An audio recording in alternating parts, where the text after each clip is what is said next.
Segunda de Macabeos, capítulo 11. Primera campaña de Lisias. Muy poco tiempo después, Lisias, tutor y pariente del rey y encargado del gobierno, muy preocupado por los últimos acontecimientos, reunió cerca de 80.000 hombres de infantería y toda su caballería, y avanzó contra los judíos. Su intención era convertir a Jerusalén en ciudad de residencia de los griegos, hacer que el templo pagara impuestos como los templos de las demás naciones, y vender cada año la dignidad de sumo sacerdote, pero no contaba con el poder de Dios, sino que confiaba en sus millares de soldados de infantería y caballería y en sus 80 elefantes. 11:5. Penetrando en Judea, se acercó a Bet-Sur, fortaleza que distaba a unos 25 kilómetros de Jerusalén, y la atacó. Cuando Macabeo y sus soldados supieron que Lisias estaba atacando la fortaleza, se reunieron con todo el pueblo y con gemidos y lágrimas pidieron al Señor que enviara un ángel bueno para salvar a Israel. Macabeo, que fue el primero en tomar las armas, animó a los demás para que todos juntos hicieran frente al peligro y fueran en ayuda de sus hermanos. Todos ellos, llenos de entusiasmo, se pusieron en marcha. Estando todavía cerca de Jerusalén, se apareció a la cabeza de la tropa un jinete vestido de blanco, agitando unas armas de oro. Entonces todos alabaron a Dios misericordioso, y tan fortalecidos se sintieron en su ánimo que estaban dispuestos a atacar no solo a los hombres, sino a las fieras más salvajes y a murallas de hierro. 11:10. Marcharon en orden de batalla con su defensor celestial, ayudados por la misericordia del Señor. Se lanzaron como leones sobre los enemigos y derribaron por tierra a 11.000 soldados de infantería y a 1.600 de caballería, y a los demás los hicieron huir. La mayoría de ellos escaparon heridos y sin armas. Lisias se salvó huyendo vergonzosamente. Paz con los judíos. 11:13. Pero Lisias, que no era tonto, reflexionó sobre la derrota que había recibido y comprendió que los hebreos eran invencibles, porque tenían como aliado a Dios Todopoderoso. Entonces les envió mensajeros para proponerles la paz en condiciones justas, y les prometió usar de su influencia para que el rey fuera amigo de ellos. 11:15. Macabeo, en consideración al bien común, aceptó todo lo que Lisias proponía, y el rey concedió todo lo que Macabeo pidió por escrito a Lisias en favor de los judíos. Las cartas escritas por Lisias a los judíos estaban concebidas en estos términos: Lisias, saluda al pueblo judío.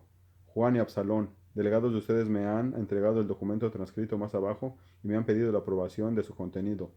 Yo comuniqué al rey todo lo que era de su competencia, lo que estaba en mis manos, lo concedí. Si ustedes continúan mostrando buena disposición hacia los intereses del Estado, yo procuraré promover en el futuro el bienestar de ustedes. 11:20. He dado orden a sus delegados y a los míos para que se pongan de acuerdo con ustedes sobre los detalles. Que les vaya bien. A los 24 días del mes de Dóscoro del año 188. 11:22. La carta del rey decía lo siguiente: el rey Antíoco saluda a su hermano Lisias. Ahora que mi padre ha sido trasladado a los dioses, he querido que las personas de mi reino vivan tranquilas para que puedan dedicarse a sus asuntos. Pero he oído decir que los judíos no están de acuerdo con adoptar las costumbres griegas, como lo quería mi padre, sino que prefieren vivir según su manera propia, y han pedido que se les permita cumplir sus leyes. 11:25. Deseando pues que también esa nación viva tranquila, decido que se les devuelva el templo y que puedan vivir según las costumbres de sus antepasados. Hazme el favor de enviar algunos delegados que hagan las paces con ellos, para que, conociendo mi determinación, estén tranquilos y puedan dedicarse en paz a sus asuntos.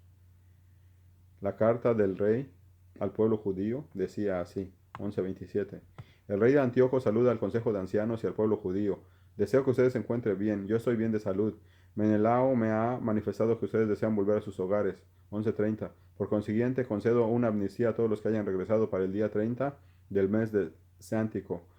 Los judíos podrán comer sus alimentos especiales y seguir sus leyes como antes. Ninguno de ellos será molestado en manera alguna por las faltas cometidas anteriormente. Les envío además a Menelao para que garantice la seguridad de ustedes. Que les vaya bien. A los 15 días del mes de Sántico del año 188. También los romanos enviaron a los judíos una carta en los siguientes términos. 11:34. Quinto Memio y Tino Manio, legados romanos, saludan al pueblo judío. Lo que Lisias, pariente del rey, les ha concedido lo aprobamos nosotros también. Pero revisen ustedes cuidadosamente lo que él juzgó que debía proponérsele al rey, y envíenos luego un delegado, para que nosotros se los pongamos al rey de una manera conveniente para ustedes, pues nos dirigimos a Antioquía. Por lo tanto, apresúrense a enviarnos algunos delegados, para que sepamos cuáles son las intenciones de ustedes. Que les vaya bien. A los 15 días del mes de Sántico del año 148. Segunda de Macabeos, capítulo 12. Ataques de Judas a las regiones vecinas. Capítulo 12:1. Hechos estos tratados, Lisias volvió a donde estaba el rey, mientras que los judíos se dedicaban a sus labores agrícolas. Pero algunos jefes militares del lugar, Timoteo, Apolonio, hijo de Geneo, y también Jerónimo y Demofón, a los que hay que añadir a Nicanor, comandante de las tropas de Chipre, no dejaban que los judíos tuvieran paz ni tranquilidad. Además, los habitantes de la ciudad de Jope cometieron un gran crimen. Invitaron a los judíos que allí vivían a subir con sus mujeres y sus hijos a unos barcos que ellos mismos habían amarrado allí cerca, como si no hubiera entre ellos enemistad ninguna, sino como por cumplir un decreto dado por los habitantes de la ciudad. Los judíos, deseosos de la paz y sin sospechar nada, aceptaron, pero cuando salieron a mar abierto, los de Jope los hundieron. Eran no menos de 200 personas. 12:5. Cuando Judas supo de la crueldad que habían cometido con sus compatriotas, alertó a los hombres que estaban con él, e invocando a Dios, juez justo, marchó contra los asesinos de sus hermanos. De noche prendió fuego al puerto, incendió los barcos y mató a quienes se habían refugiado en el puerto. Como las puertas de la ciudad estaban cerradas, se fue, con el propósito de volver más tarde y exterminar a todos los habitantes de Jope. Pero al saber que los habitantes de Jabnia querían hacer lo mismo con los judíos que vivían allí, cayó de noche sobre la ciudad e incendió el puerto y la flota, de manera que el resplandor de las llamas se veía desde Jerusalén, a una distancia de 43 kilómetros. Campañas en Galad. 12:10. Judas y sus soldados se habían alejado de allí algo más de 1,5 kilómetros en una expedición contra Timoteo, cuando cayeron sobre ellos por lo menos 5,000 árabes de a pie y 500 a caballo. Se trabó un violento combate, pero los soldados de Judas, con la ayuda del Señor, consiguieron la victoria. Los árabes, vencidos, pidieron a Judas hacer las paces y prometieron suministrar ganados a los judíos y prestarles ayuda de allí en adelante. Judas, comprendiendo que en realidad los árabes podían serle útiles en muchas cosas, aceptó hacer las paces con ellos. Después de ese convenio, los árabes se retiraron a sus tiendas. Judas atacó también a Caspin, ciudad fortificada, rodeada de terraplenes y murallas y habitada por gente de diversas naciones. Los habitantes, confiados en la fortaleza de sus murallas y en su provisión de víveres, se mostraron insolentes contra Judas y sus soldados, los insultaban y además injuriaban a Dios y decían palabras terribles. 12:15. Judas y sus soldados invocaron al Señor soberano de todo el universo, que sin aparatos ni máquinas de guerra destruyó Jericó en tiempos de Josué, y con violencia salvaje se lanzaron contra las murallas. Dios quiso que tomaran aquella ciudad, en la que hicieron una matanza espantosa, a tal punto que el estanque vecino, que tiene 360 metros de ancho, aparecía lleno de la sangre derramada. Alejándose de allí 135 kilómetros, llegaron a la ciudad de Carax, donde viven los judíos llamados tubianos. No encontraron allí a Timoteo, pues había ido de aquella región sin alcanzar éxito alguno, pero había dejado en lugar una guarnición bastante fuerte. Entonces Dositeo y Sosípatro, generales de Macabeo, marcharon contra la guarnición y mataron a los hombres que Timoteo había dejado en la fortaleza, que eran más de 10,000. 12:20. Macabeo, por su parte, distribuyó su ejército en compañías, les nombró jefes y atacó a Timoteo, que tenía 120,000 soldados de infantería y 2,500 de caballería. Informado Timoteo del avance de Judas, envió primeramente las mujeres y los niños y todo el equipaje hacia un lugar llamado Carnaín, sitio muy seguro y de difícil acceso, pues todos los pasos eran muy estrechos. Apenas apareció la primera compañía de Judas, el miedo y el terror se apoderaron de los enemigos, porque Dios, que todo lo ve, se las manifestó. Se dieron a la fuga en todas direcciones, de tal manera que con frecuencia se herían los unos a los otros y se atravesaban con sus propias espadas. Judas los persiguió con la mayor energía y pasó a cuchillo y aniquiló a 30,000 de aquellos criminales. El mismo Timoteo cayó en manos de los soldados de Dositeo y Sosípatro, pero con mucha astucia les pidió que lo dejaran libre, pues tenía como rehenes a los padres y hermanos de muchos de ellos, a los cuales no les tendría ninguna consideración. 12:25. Por fin, tras largos discursos que se les prometió que devolvería sanos y salvos a aquellos judíos, Timoteo los convenció, y ellos lo dejaron en libertad, a fin de salvar la vida de sus parientes. Judas se dirigió luego a Carnaín y al templo de la diosa Atargatis, y degolló a 25,000 hombres. Después de esta victoria y de la matanza que hizo, marchó contra Efrón, ciudad fortificada, donde vivían licias y gente de diversas naciones, jóvenes fuertes y colocados delante de las murallas. Las defendían con valor y dentro había abundante provisión de máquinas de guerra y proyectiles. Pero después de invocar al Señor, que con su poder destroza las fuerzas de los enemigos, los judíos se apoderaron de la ciudad y mataron como a 25,000 personas que en ella había. De allí se pusieron nuevamente en marcha y se dirigieron a Escitópolis, ciudad que dista 180 kilómetros de Jerusalén. 12:30. Pero como los judíos que vivían allí les informaron que los habitantes de Escitópolis habían mostrado buenos sentimientos para con ellos y los habían tratado bien en momentos difíciles, Judas y sus soldados les dieron las gracias y les recomendaron que en adelante mantuvieran las mismas buenas relaciones con los judíos. Llegaron a Jerusalén cuando ya estaba cerca la fiesta de las semanas, campaña contra Gorgias. 10:32. Después de esta fiesta se pusieron en marcha contra Gorgias, jefe militar de la región de Idumea. Este se presentó al combate con 3,000 soldados de infantería y 400 de caballería. Se trabó el combate y cayeron algunos judíos. Entonces Dositeo, un valiente soldado de caballería judío tubiano, agarró a Gorgias por el manto y empezó a arrastrarlo con fuerza, con intención de capturar vivo a este infame. Pero un jinete de Tracia se lanzó contra Dositeo y le cortó el brazo, y así Gorgias pudo huir a la ciudad de Maresa. Los soldados de Azarías, que llevaban mucho tiempo combatiendo, estaban muy cansados. Entonces Judas suplicó al Señor que se pusiera de parte de ellos y los guiara en la batalla. Empezó a cantar himnos en su lengua materna, lanzó el grito de guerra y cayendo de repente sobre los soldados de Gorgias, los puso en fuga. Sacrificio por los muertos. 12:38. Judas reunió su ejército y se fue a la ciudad de Adulam. Al acercarse el séptimo día de la semana, se purificaron según su costumbre y celebraron el sábado. Y como el tiempo urgía, los soldados de Judas fueron al día siguiente a recoger los cadáveres de los caídos en el combate para enterrarlos junto a sus parientes en los sepulcros familiares. 12:40. Pero debajo de la ropa de todos los muertos se encontraron objetos consagrados a los ídolos de Jabnia, cosas que la ley no permite que tengan los judíos. Esto puso en claro a todos la causa de su muerte. Todos alabaron al Señor, justo juez, que descubre las cosas ocultas, e hicieron una oración para pedir a Dios que perdonara por completo el pecado que habían cometido. El valiente Judas recomendó entonces a todos que se conservaran limpios de pecado, ya que habían visto con sus propios ojos lo sucedido a aquellos que habían caído a causa de su pecado. Después recogió unas 2,000 monedas de plata y las envió a Jerusalén para que se ofreciera un sacrificio por el pecado. Hizo una acción noble y justa, con miras a la resurrección. Si él no hubiera creído en la resurrección de los soldados muertos, hubiera sido innecesario e inútil orar por ellos. 12:45. Pero como tenía en cuenta que a los que morían piadosamente los aguardaba una gran recompensa, su intención era santa y piadosa. Por esto hizo ofrecer ese sacrificio por los muertos, para que Dios les perdonara sus pecados. Segunda de Macabeos, capítulo 13.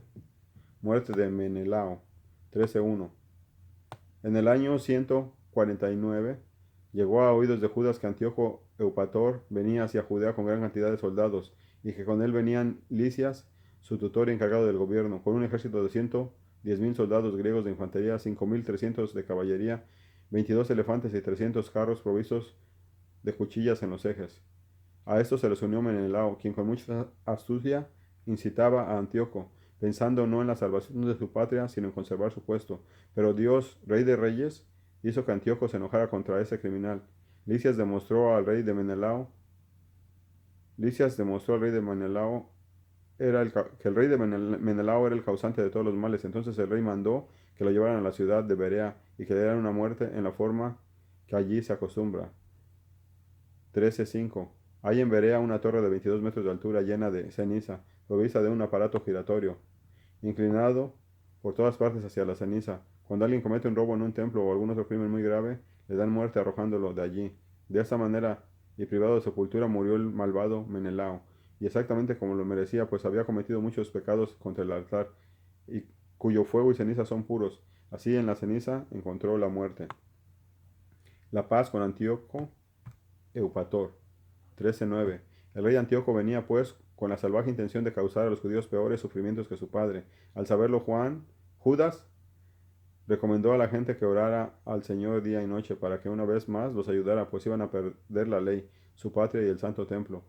Y también para que no permitiera que el pueblo, que solo ahora empezaba a tener respiro, cayera en manos de paganos, que injuriaban a Dios.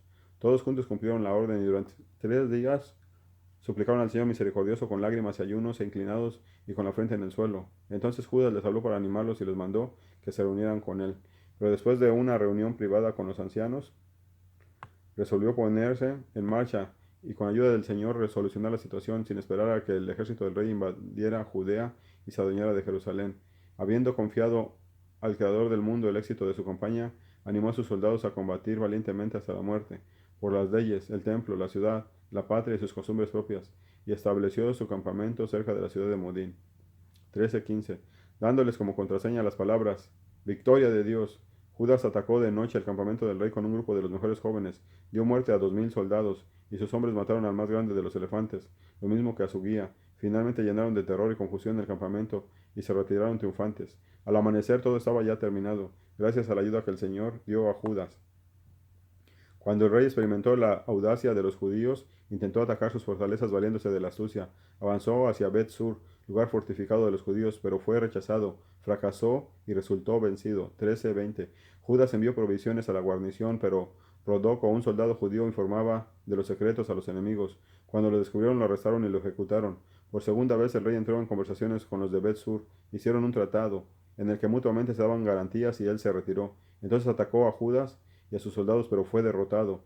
En ese momento se enteró de que Filipo, que había quedado a cargo del gobierno, se había rebelado en Antioquía. Asustado, el rey llamó a los judíos, aceptó un acuerdo con ellos y juró respetar las condiciones justas. Después de esa reconciliación ofreció un sacrificio, rindió honores al templo y se mostró generoso con el santuario. Recibió bien a Macabeo, dejó a Gemonidas como jefe militar de la región desde Tolemaida hasta Gerra. 13:25. Y se fue después a Tolemaida, pero los habitantes de esa ciudad, que no estaban contentos con el tratado, se indignaron y quisieron anular el convenio. Entonces Licia subió a la tribuna, defendió el convenio lo mejor que pudo y los convenció, calmándolos y dejándolos bien dispuestos. Después de lo cual regresó a Antioquía. Así terminó el ataque del rey y su retirada. Segunda de Macabeos, capítulo 14. Pacto entre Judas y Nicanor. 14:1. Pasados 3 años, Judas y su gente se enteraron de que Demetrio, hijo de Seleuco, había desembarcado en el puerto de Trípoli con un poderoso ejército y una flota, y que después de hacer matar a Antíoco y a Lisias, su tutor, se había apoderado del país. Un cierto Álcimo, que anteriormente había sido sumo sacerdote, pero que en lugar de evitar el contacto con los paganos había voluntariamente incurrido en impurezas, comprendiendo que de ningún modo podía salvarse ni volver a oficiar en el sagrado altar, se entrevistó con el rey Demetrio hacia el año 151 y le regaló una corona de oro, una palma y además los ramos de olivo que era costumbre que el templo ofreciera, y por el momento no dijo palabra. 14:5. Pero encontró una ocasión propicia para sus insensatos propósitos. Demetrio lo llamó a una reunión de sus consejeros y le preguntó sobre las disposiciones y planes de los judíos. Alcimo respondió: los judíos llamados Hasideos, cuyo jefe es Judas Macabeo, fomentan la guerra y la revolución, y no dejan que haya tranquilidad en el reino. Así yo, aunque me han quitado la dignidad hereditaria, es decir, el cargo de sumo sacerdote, he venido aquí por dos motivos. En primer lugar, por un sincero interés en los asuntos del rey, y en segundo lugar, por el bien de mis propios conciudadanos, pues por la falta de juicio de las personas que acabo de mencionar, todo nuestro pueblo se encuentra en situación sumamente difícil. Aconsejo a su majestad que se informe bien de estas cosas y que tome las medidas que convienen al país y a nuestro amenazado pueblo, conforme a la bondad y generosidad de su majestad para con todos. 14:10. Pues mientras Judas viva, será imposible que el Estado goce de paz. Cuando Álcimo terminó de hablar, los otros amigos del rey, que veían con malos ojos a Judas, se apresuraron a excitar aún más a Demetrio. Este eligió inmediatamente a Nicanor, capitán del escuadrón de elefantes, lo nombró jefe militar de Judea y lo envió con la orden de matar a Judas y de dispersar a los que estaban con él y restablecer a Álcimo como sumo sacerdote del más grande de los templos. Los paganos de Judea, que habían huido por miedo a Judas, se reunieron en masa alrededor de Nicanor, pensando que sacarían provecho de la derrota y del desastre de los judíos. 14:15. Al recibir noticias de la llegada de Nicanor y del ataque de los paganos, los judíos esparcieron polvo sobre sus cabezas y oraron a Dios, que había establecido a su pueblo para siempre, y que sin cesar se había preocupado de su heredad, manifestándose gloriosamente.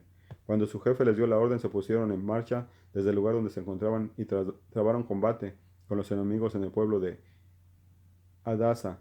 Simón, hermano de Judas, estaba combatiendo contra Nicanor, pero a causa de la repentina llegada de los enemigos tuvo un pequeño fracaso. Sin embargo, Nicanor, al conocer el valor de Judas y sus compañeros y su ánimo cuando luchaban por la patria, decidió no acudir a las armas para solucionar sus diferencias. Así pues envió a Posidonio, a Teodoto y a Matzatías para proponer la paz a los judíos. 14:20. Después de estudiar detenidamente las condiciones, Judas les comunicó al ejército que se mostró conforme y dio su aprobación al tratado de paz. Fijaron un día para que los jefes se reunieran en privado. De cada ejército se adelantó un carro y se colocaron asientos de honor. Judas había colocado en sitios estratégicos gente armada y preparada por temor a que de pronto los enemigos les hicieran alguna mala jugada. En la entrevista los jefes llegaron a un acuerdo. Nicanor se quedó algún tiempo en Jerusalén y se portó correctamente. Incluso despidió a los soldados que se habían reunido alrededor de él. Siempre tenía cerca a Judas, pues sentía una gran estima por él. 14:25. Le recomendó que se casara y tuviera hijos, y Judas se casó y disfrutó de la vida en paz. Se reanudan las hostilidades. 14:26. Pero Alcimo, al ver que las buenas relaciones que había entre Nicanor y Judas, y habiendo conseguido una copia del tratado, fue a buscar a Demetrio y le dijo que Nicanor seguía una política contraria a los intereses del Estado, pues había nombrado sucesor suyo a Judas, que era enemigo del reino. El rey se enfureció e, incitado por las calumnias de este gran malvado, le escribió una carta a Nicanor en la que le decía que no podía aceptar lo pactado y le ordenaba poner preso inmediatamente a Macabeo y enviarlo a Antioquía. Al recibir la carta, Nicanor se contrarió mucho, pues no quería faltar al pacto, ya que Judas no había hecho nada malo, pero como no podía oponerse al rey valiéndose de la astucia, buscaba una ocasión propicia para cumplir la orden. 14:30. Sin embargo, al darse cuenta Macabeo de que Nicanor se portaba duramente con él y que su trato se hacía cada vez menos amistoso, y sospechando que esa dureza no hacía esperar nada bueno, reunió un buen número de partidarios suyos y se escondió de Nicanor.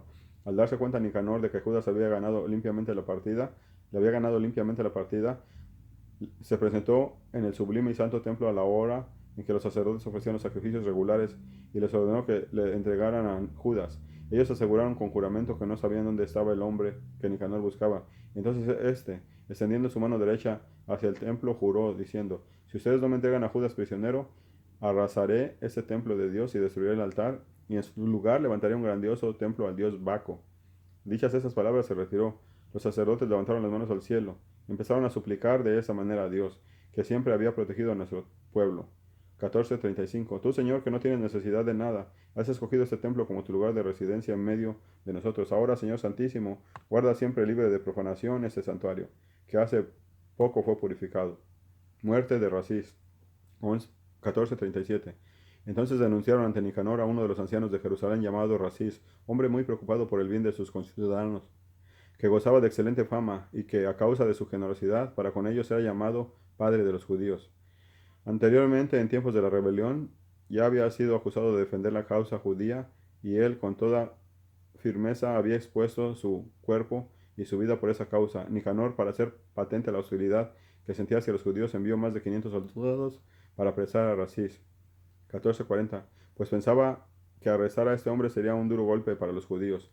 Las tropas estaban ya a punto de tomar la torre donde se encontraba Racis y trataban de forzar la puerta de afuera, habiendo recibido órdenes de prender fuego y quemar las puertas. Cuando Racis, acosado por todas partes, volvió su espada contra sí mismo, prefiriendo morir noblemente antes de caer en manos de aquellos criminales y sufrir injurias indignamente. Pero por la prisa de la lucha falló el golpe. Entonces, cuando las tropas ya entraban por las puertas, corrió animosamente hacia lo alto de la muralla y valientemente se lanzó sobre la tropa. Rápidamente los soldados se retiraron a cierta distancia y él cayó en el espacio libre. Todavía respirando lleno de ardor a pesar de estar gravemente herido, se levantó bañado en sangre, pasó corriendo por entre la tropa, se colocó sobre una alta roca y casi completamente desangrado se arrancó las entrañas y tomándolas con las dos manos las arrojó sobre la tropa, pidiendo al Señor de la vida que algún día se las devolviera. De este modo murió. Segunda de Macabeos, capítulo 15. Derrota y muerte de Nicanor. 15:1. Cuando Nicanor supo que Judas y su gente estaban en la región de Samaria, decidió atacarlos sin correr ningún riesgo, aprovechando el sábado. Los judíos que habían sido obligados a la fuerza a ir con él le dijeron: no los mate usted de esta manera tan salvaje y bárbara, respete el día que Dios, que todo lo ve, honró de manera especial y consagró. Pero aquel desalmado preguntó si había en el cielo un Señor que hubiera mandado celebrar el día sábado. Ellos le respondieron: el Señor viviente, que tiene el poder en el cielo, es quien nos ha mandado celebrar el séptimo día. Entonces replicó Nicanor. 15:5. Pues yo tengo poder en la tierra y ordeno tomar las armas y obedecer al rey. Sin embargo, no pudo llevar a cabo su perverso deseo. Nicanor, en su orgullo y arrogancia, pensaba levantar un monumento público con las cosas que iba a quitar a las tropas de Judas. Pero Macabeo no dejaba de confiar, lleno de esperanza que el Señor les ayudaría, y animaba a sus compañeros a no temer el ataque de los paganos, sino que, recordando el auxilio que habían recibido de Dios, esperaran que también ahora el Señor Todopoderoso les daría la victoria. Les dio ánimo con las palabras de la ley y los profetas, Les trajo a la memoria los combates que habían sostenido y los dejó aún más animosos. 15:10. Después de infundirles valor de esa manera, les dio instrucciones y les hizo ver la mala fe de los paganos y su incumplimiento de los juramentos. Así armó a todos más con el ardor de su elocuencia que con la seguridad de los escudos y las lanzas. Les contó además una visión digna de crédito que había tenido en sueños, la cual alegró a todos. La visión era esta. El antiguo sumo sacerdote Onías, hombre bueno y excelente, de presencia modesta y carácter amable, de trato digno y dado desde su niñez a la práctica de la virtud, estaba con las manos extendidas orando por todo el pueblo judío. Enseguida apareció otro hombre que se distinguía por sus cabellos blancos y su dignidad. La majestad que lo rodeaba claramente indicaba que se trataba de un personaje de la más alta autoridad. Onías tomó la palabra y dijo: Este es Jeremías, el profeta de Dios, el amigo de sus hermanos, que ora mucho por el pueblo y por la ciudad santa. Jeremías 15:15. Jeremías extendió la mano derecha y le dio a Judas una espada de oro y le dijo: Toma esa espada santa que Dios te da, con ella destrozarás a los enemigos. Reconfortados con las elocuentes palabras de Judas, palabras capaces de inspirar valor y de convertir en hombres fuertes a los jóvenes, los judíos resolvieron no quedarse en el campamento, sino lanzarse valientemente a la ofensiva y con todo el valor posible, luchar cuerpo a cuerpo y resolver su situación, puesto que Jerusalén y la religión y el templo estaban en peligro. El temor por sus mujeres y sus hijos, por sus hermanos y parientes era poca cosa comparado con lo que sentían por el templo recién purificado. La angustia de los que quedaban en la ciudad no era menor, con la preocupación por el combate que iba a librarse a campo abierto. 15:20. Todos esperaban el desenlace de la acción. Los enemigos ya habían concentrado sus fuerzas. El ejército estaba dispuesto en orden de batalla, los elefantes colocados en posición estratégica y la caballería situada en las alas. Al ver Macabeo el ejército que se acercaba y la variedad de sus armamentos y la fiereza de los elefantes, extendió sus brazos al cielo e invocó al Señor que hace prodigios, sabiendo que el Señor da la victoria a los que la merecen, no gracias a las armas, sino según él mismo decide. Invocó al Señor de este modo: Tú, Señor, en tiempos de Ezequías, rey de Judá, enviaste un ángel y aniquilaste a 185,000 hombres del campamento de Sennacherib. Ahora también, Señor de los cielos, envía a tu ángel bueno delante de nosotros para que siembre el miedo y el terror. Hiere con el poder de tu brazo a esos paganos que te injurian y que atacan a tu pueblo santo. Así terminó. 15:25. Los soldados de Nicanor marcharon al son de trompetas y cantos de guerra. Los de Judá se lanzaron al combate con súplicas y oraciones, y luchando con sus manos e invocando a Dios en sus corazones, dejaron tendidos a no menos de 35,000 enemigos, y quedaron muy contentos por esa intervención de Dios. Terminado el combate, al retirarse llenos de alegría, descubrieron a Nicanor con su armadura muerto en la batalla. Entonces, en medio de gritos y aclamaciones, alabaron al Señor en su lengua materna. 15:30. Y Judas, que se había entregado todo entero, en cuerpo y alma, a luchar en primera fila por sus conciudadanos, sin perder el afecto que desde joven había sentido por su pueblo, ordenó que le cortaban la cabeza a Nicanor y el brazo derecho, y que los llevaran a Jerusalén. Judas mismo fue a Jerusalén y después de reunir a sus conciudadanos y a los sacerdotes, se colocó delante del altar, mandó llamar a los que estaban en la ciudadela y les mostró la cabeza del impío Nicanor y el brazo que él, insultando a Dios, había dirigido lleno de arrogancia contra el santo templo del Todopoderoso. Después le cortó la lengua al impío Nicanor y ordenó que la hicieran pedazos y se la dieran a las aves de rapiña, y que colocaran el brazo delante del templo, en pago de su locura. Todos entonces, mirando hacia el cielo y alabando al Señor, que se había hecho presente, dijeron: Alabado sea el Señor, que ha conservado puro su templo. Judas colgó de la ciudadela la cabeza de Nicanor, como señal clara y patente para todos del auxilio del Señor. Y todos de común acuerdo decidieron no dejar pasar ese día sin recordarlo, sino celebrar como fiesta el día 13 del mes 12, llamado en idioma arameo Adar, día anterior a la fiesta de Purim. Conclusión. 15:37. Así sucedieron las cosas relativas a Nicanor. Desde entonces la ciudad ha estado en poder de los hebreos. Y yo termino aquí mi narración. Si está bien escrita y ordenada, eso fue lo que me propuse. Si es mediocre y sin valor, solo fue lo que pude hacer. Así como no es agradable beber vino ni agua solos, en tanto de beber vino mezclado con agua es sabroso y agradable al gusto. Del mismo modo, en una obra literaria, la variedad del estilo agrada a los oídos de los lectores. Y con esto termino mi relato. Dios los bendiga.